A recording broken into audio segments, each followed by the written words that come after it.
បាទជំរាបសួរបងប្អូនគ្នាអស់ពីកម្មវិធី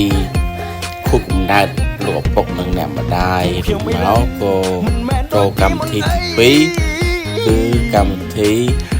សៀកសរងរំតាមប្រពៃណីខ្មែរពីបុរាណហើយមានខ្លះទៅពីខ្សែយ៉ាងទៅហើយខ្លះទៀតសរងទៅបងកបងម៉ា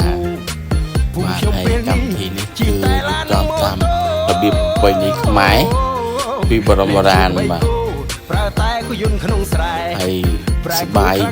មានយូរបងប្អូនកកមកជួបជុំគ្នាបណ្ដាពីក្រុងភ្នំពេញ